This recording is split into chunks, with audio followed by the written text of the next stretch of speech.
প্রকৃতি কার না ভালো লাগে, কিন্তু যেই ব্যস্ত দেশে থাকি এইখানে এই প্রকৃতি দেখার সময় নাই। রাস্তায় সাইকেল দিয়ে যাওয়া আসার সময় যতটুকু দেখা যায়, গাড়ি দিয়ে যাওয়া আসার সময়, কিন্তু কিছুই করার নাই। যে কবির ভাষায় বলতে হবে, দেখিতে গিয়াছি পর্বতমালা, দেখিতে গিয়াছি সিন্ধু, দেখা হয় নাই চক্ষু মেলিয়া, ঘর হতে শুধু দুপা ফেলিয়া, একটি ধানে শীষের উপর একটি শিশুর বিন্দু। তো বছরে 2বার গাছগুলাতে ফুল ফুটে। এইখান দিয়েই কিন্তু যাই, এই রাস্তা দিয়েই, কিন্তু এইখানে দাঁড়ায় ফুল গাছ দেখবো, ফুল দেখবো সেই সময় নেই। এই গাছগুলা কিন্তু বেশি দূরের না, বিল্ডিংয়ের নিচেই কিন্তু গাছগুলা। তারপরও একটা ছবি তুলবো সেই সময়টা নাই।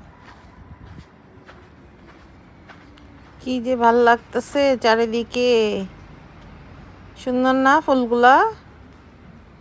ওয়াও, মাশাল্লাহ মাশাল্লাহ, আল্লাহর সৃষ্টি সবচেয়ে সুন্দর, যার কোনো তুলনা নাই। এই গাছের তলায় একলা একলা থাকতেও ভাল লাগে, কি সুন্দর না? ঠিক গাছের ফুলগুলার কালারের একটা জামা কিনছিলাম, ড্রেস আর কি, এই গাছের তলায় দাঁড়ায় ছবি তোলার জন্য, কিন্তু পারি নাই, সেই সময় হয় নাই।